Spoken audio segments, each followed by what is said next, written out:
Hey there, comic friends. I'm Travis, and it's Talking Comics. We're going to talk some comics. These are comics for the week of January, 22nd, 2025? Yeah, we'll talk some comics. Going to be up front. Not super stoked in general. State of America's kind of got me extremely bummed out, and so trying to muscle through with the stuff that I enjoy, and I enjoy comics. We'll see how long those comics last with the tariffs that the Trump administration has chosen to lay down. I don't know that comics are going to be able to be made because not much in comics anymore is produced in the United States. The intellectual part of it is produced in the United States, but most of these comics are printed someplace else. Let's just look at this one right here. Printed in Canada. Printed in Canada. So all of Image Comics are printed in Canada. Pretty sure DC Comics are printed in Canada. If all of that stuff gets printed over there, and the paper, I think the paper probably comes from China or Mexico these days, and there's a 25% tariff on all that stuff, how in the world are they going to produce this? Everybody almost universally complains now about the price of a single issue comic.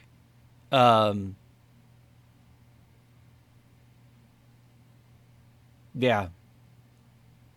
I don't know. I don't know. I don't know. And comic books and music are the two things I love as far as hobbies and enjoyment outside of the grind that is work. And if they eliminate one of them, I'm going to be seriously bummed. But realistically, how do you keep putting money? And single issues is where it's at for me. Anyway, not to get too heavy about stuff, but boy, that sucks. Anyway, gotta talk some comics. This is Nullhunter, an Olympus Saga issue number 4, written by Walsh, Vargas on art, Carey on colors. I like the art. It's really dynamic, really, the colors. It's really good as far as that goes. It doesn't take proportion totally seriously, which is awesome for this type of a book. I really enjoyed this issue. Some interesting, plot points. This is the Boar, retelling the Boar story. I'm not 100% familiar, to curse me. I'm not 100% familiar with the tales of Hercules. I mean, I'm familiar with them in senses of like some movies and some TV shows have kind of, showed truncated versions of whatever they are. But like I've ever gone and actually read this to know exactly how it's close to hitting or what it's playing for, whatever. Interesting aspects to me about the book. I love the kid that he is taken on, Boss. Calls him Boss all the time. 'Cause he's kind of a, he wants to be a badass too, but at the same time is unsure of some of the stuff that's going on. So those aspects are interesting. There's a bit of potential betrayal in this, which is, I like to, the whole ripping the arm off thing, I love that. To be honest with you, that was cool. And then still going anyway. I like that. And the last few pages of this imply that, look, do you really know what's going on from the war? So, yeah, enjoying it more. This issue did not have the wild leaps between the gutters that I feel like some of the story has had in the past, where I felt like, oh, there's these moments that are great. I love this. I love this moment. I love that moment. But where was the logic? Where's the because we have all this, right? Time passes between the gutters. That's the whole, that's how comics work. Some of the gaps between gutters and assumptions always were throwing me. In this one, I didn't feel like there was any of those. And I don't know if that's because This one didn't have them. I'm settling more into it. I think it didn't have it because that's the kind of thing I settle into. But enjoying it. Looking forward to seeing what other Herculean feats we tangle with, and some of the other things that happen with this issue. So enjoying it more as it goes along. Next up, we have what is that? The Hexiles, right? I always have to think about that title. Issue number 3 from Mad Cave. This is a Cullen Bunn book. Joe Beccario there. Leo Martez. So in this issue, we get to learn about Dad that sired all of these children. Some interesting aspects to that guy, that he's basically kind of an exorcist, but not really. He's playing a different game. He's playing both powers on heaven and in hell, and doing some stuff. And he strikes some interesting bargains. We get to see him strike the bargain for the children. And when he strikes the bargain to sell his children's souls so he doesn't get pulled down to hell because he thinks he's more effective on Earth, he doesn't have any children yet. So he's going to go out and have children to sell their souls. I mean, that's just, wow. I mean, it's not like it has these children, has all these bastard kids and goes, oh, I'll give them, no, I'm going to go. Some great stuff. I really enjoyed this issue quite a bit. The gathering of the children kind of make that happen. One of the children has kind of like a demon poltergeist kind of thing that follows along with her. It's kind of like her sidekick of sorts. She knows it's evil, but she uses it anyway. And them kind of like, we need to fight back. And there's a place called like the castle, and they're going to go there, and that's where all the people are at that are basically wanting to collect their souls. So all any stuff, really liked it quite a bit. The art in it is pretty cool too. It's definitely on the dark and bloody side, but still pretty cool stuff here. Here's Dad dealing with the angelic. And hell, all at the same time. Yeah, there's some cool stuff. And there's the kids. There's the kids and their little demon sitting around there and whatnot, and them all trying to decide how do they use their powers to go after the Hellions that are trying to collect their souls. And each issue kind of builds upon the story, which it should, and get better, and enjoying it quite a bit. Okay, so it's the last issue of DC Horror Presents. This is issue 4. When I talked about this, when I got my new comics video, I assumed that Patton Oswalt was writing the Matter Eater Lad story. Nope, he actually writes the Catwoman story. It's actually a pretty decent story, all in all. Catwoman steals a diamond that's clearly cursed and gives her all kinds of problems, which was a fun story. And then the Matter Eater Lad story was pretty great at the end of it. Matter Eater Lad is like every 4 cycles has to go to this station, and he eats up all the weapons and crap that this station has collected because they have no way of getting rid of their weapons. That's the way they get rid of the confiscated bad guy stuff. And it's not his necessarily favorite gig, but one of the things he's supposed to eat is this bio armor from some terrorists, and he really doesn't want to eat it because it reminds him of some other incident that he's not willing to talk about. So instead of technically eating it, he shoves it up an event that he knows no one's going to clean, and then it basically is still alive, and it starts consuming people on the station. The next 4 cycles when he shows up, there's almost nobody left because they've all been zombified, and he basically has to eat his way out of it. It was pretty cool.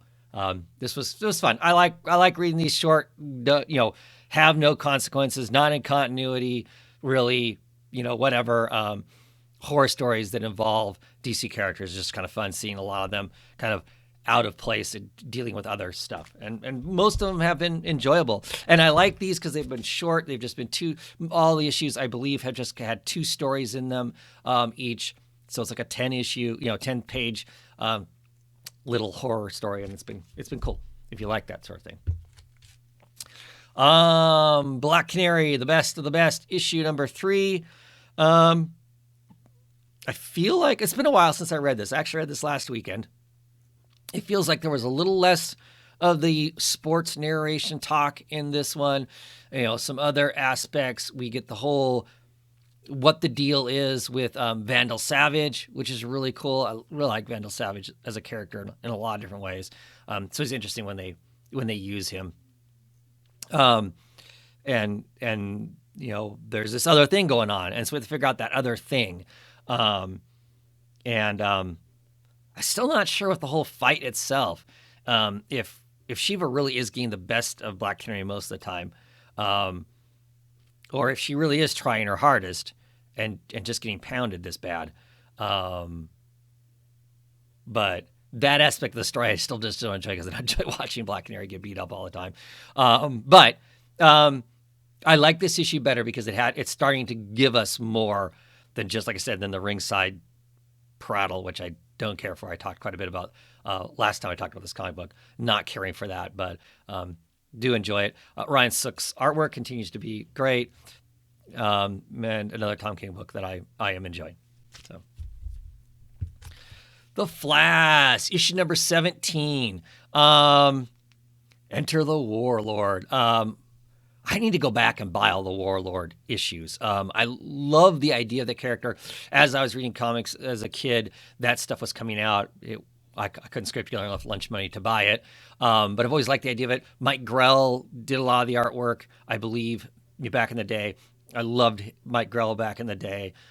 He did a lot of Green Arrow. So cool, this character's in it. It's not really that character. It's somebody else who I love even more. The villain of the book. Villain, because they're not really a villain. The villain of the book, I love even more. A ton. Love that villain. This is written by Cy Spurrier, art by Georgievy. It's like George with a V on the end of it. Yeah, focus, and then it won't unfocus. Anyway, my problem is the story is serious. It's a serious story. There are some funny moments in it, but it's a serious story with serious stuff going on. Flash has split himself into two. People are trying to be two places at once. His family is starting to find out about that. So there's going to be emotional consequences. The fact that, look, you weren't even being honest with us to tell us this is what you were doing. You couldn't even commit yourself to going on a family vacation. You had to split yourself off to still be doing the hero stuff. All those conversations are going to happen here. Serious stuff. The stuff with the villain is potentially going to be super serious. There's this whole dog walking around that is a god, Cosmo rebirth thing. There's just a lot of really serious stuff. But the artwork that goes along with it, which is good artwork, but doesn't match the tone of the story. The artwork is very bright, very happy, very fun, very juvenile, but not juvenile in a bad way. Just it would be like something that you would read for a fun, romping back when Superboy was young John Kent and Damian Super Sons. That kind of a fun, rompish sort of a thing is what should be. There's some great characters in here. You got Dr. Cult in it. Got this crazy stuff going on. All some really cool things. But the art is just, I don't know. It's too fresh-faced. I don't know how I want to describe it. It's not, like I said, it's good art. It's good art. There's nothing wrong with the art, other than it just doesn't match the tone of the book. That's what I've decided, because I've kind of grumbled about it for the last couple times. But I decided that's what it is.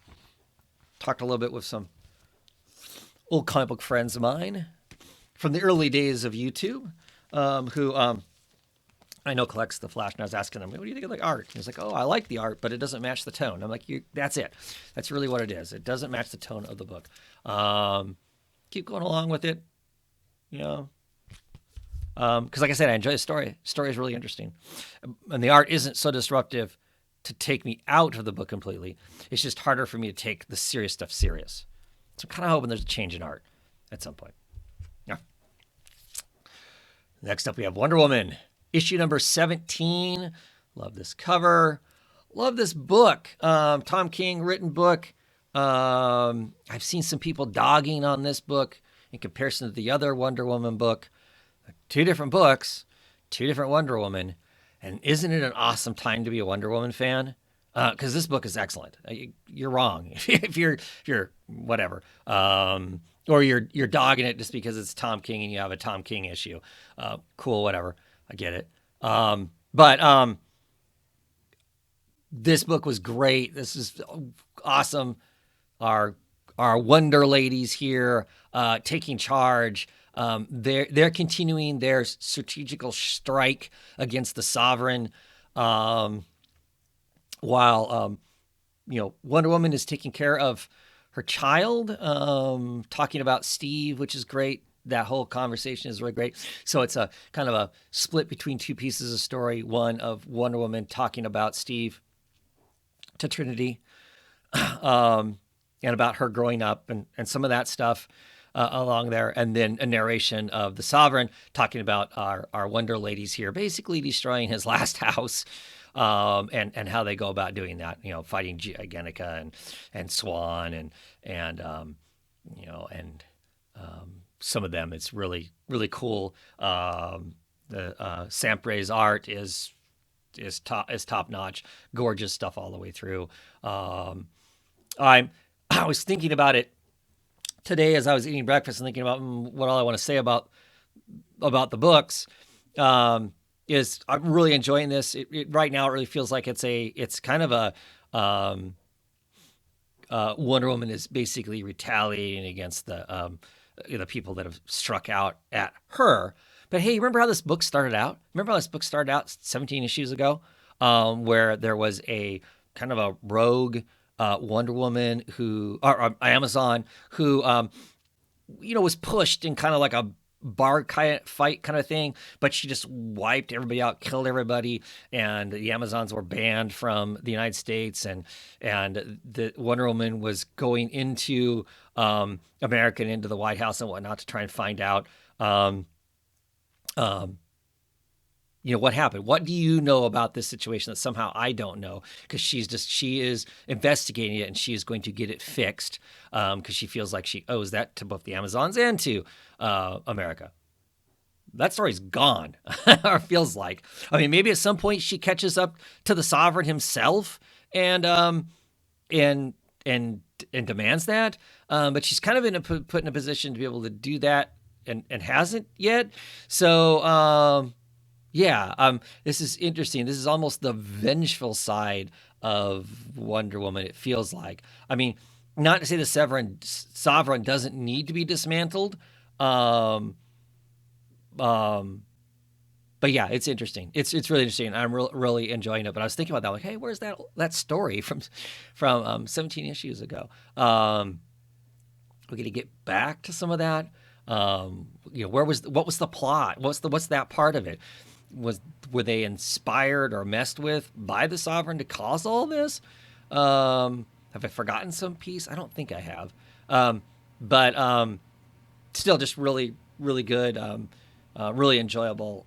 I mean, it's just like I said, it's such a great time to be a Wonder Woman fan, because there's some great books out there. Ooh, it's a heavy superhero week. So Detective Comics, this is 1093. We get to really see our villain, our person who's hunting down these kids that have been released from a juvenile facility and basically murdering them. The one thing that I do chuckle about this is towards the end of it, Batman's in a fight. Our bad guy sticks him with a needle and basically puts him to sleep. Acts like Batman's a great guy and a good guy, but it seems that they took a sample of his blood, which of course can then identify him as Bruce. Seems like an awful big weakness. At any rate, so that's one of those comic book things that always, the whole secret identity thing. How does that work, and how do you protect it, and all that? That sometimes is pretty funny, but still, really enjoyed the issue. Shannon's art continues to be just gorgeous stuff to look at. I love the conversation, because he gets all the Bat family together, or a huge chunk of the Bat family together. I think like Cassandra might be the only person there. I mean, Stephanie's here, Barbara's there, Dick, Damien, Tim.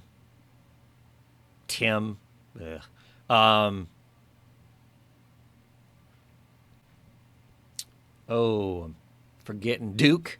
Hey, I remembered. They're all there, and they're all collecting these kids up, and say, hey, we're gonna do our best to protect you. Here's some clothes to wear that all have special buttons in them that you can push if you're being threatened or someone's trying to kill you. Of course, they also have surveillance stuff in them so they can watch what the kids are doing to see if they can catch the person that's hunting them.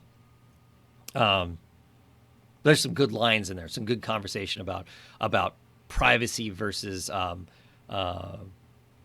protection and not knowing that, and the kids kind of use that against Bruce when commenting on his girlfriend. So there's some interesting aspects there. I enjoyed those parts of it also. This is a fun Batman book. It's a really fun Batman book. Quite a bit. Then next up, we have Worldtree issue number 12.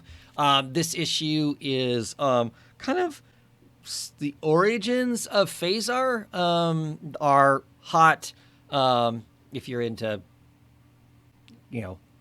naked, tattooed ladies walking around blowing people up. Sister, this is kind of her origin in here. We also get to see like the beginning of them messing with the Worldtree and kind of what the Undra-net does to people. She sees some of that and then gets herself involved, it looks like, towards the end of it. This entire issue is all that.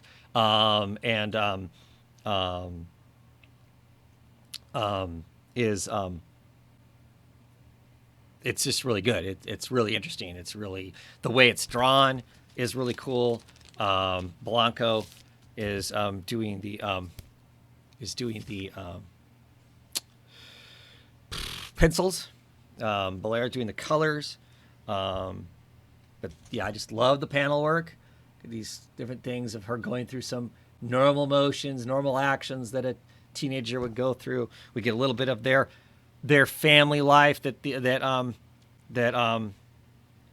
our characters live through and whatnot. But I just really like the way it is told.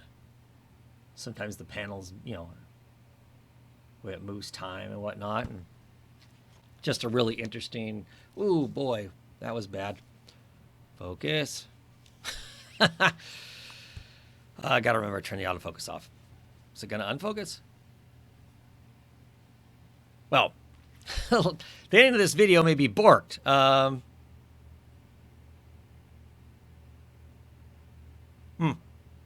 this is about where I'm probably going to edit the thing, because I don't know why my camera has suddenly decided to be stupid. But the end of it is really intriguing also. There we go. Wow, that was terrible. That will probably remind me to figure out how to turn the autofocus off that, because that was bad. And finally, last comic of this week is Absolute Wonder Woman issue number 4, and it is absolutely the perfect book. It is so gorgeous. It is so cool. Hayden Sherman, they are just a rock star artist. Brilliantly colored by Jody Belair. Just love everything about it. The art is brilliant. I love the look of Wonder Woman. I love her longer features. They just have these moments of looks, and I feel that look, and it's great. The characters in the book are like, will point and go, look at that, kind of a thing about her. We named up some more characters. We get Etta Candy in this issue. She needs to work with them for some interesting stuff. So we're dropping all these names, getting all these kind of cast of characters that are known to be around Wonder Woman throughout the years. I'm curious to see if they have any actual weight, in the book going forward, and how do their characters work in this world versus our normal Wonder Woman world. Um, but this was great. She kind of battles the big beast. I think we got one more issue of this arc.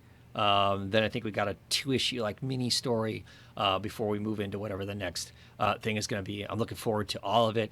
I'm really, really curious to see how, when we get out of this arc and move into the short story, I think it's done by somebody else, art wise. See how that plays. See how much of the comic and the emotion of the comic and the feel of how great it is rooted in Hayden Sherman's art. I think Kelly Thompson is an awesome writer. She writes great stuff. There really hasn't been much of hers that I have not enjoyed. I think she wrote some Deadpool that I tried, and I despise the character Deadpool, and she couldn't even get me to like Deadpool. But back to this comic. I just really, it's just such a great comic. It's gorgeous. She works to get her fleshy arm back, or her fleshy seeming arm back. Just some really, really cool stuff. Her storied past, and what's happening now. And there's just this spark between her and people that is just really cool, that I just really, really enjoy a lot about the book. Just great stuff. Can't recommend it enough. Anyway, that's it. That's it for this week. Yeah, hopefully I'll be back next week with some non-tariffed comic books. Till then, have a great one, everybody. Thanks for watching.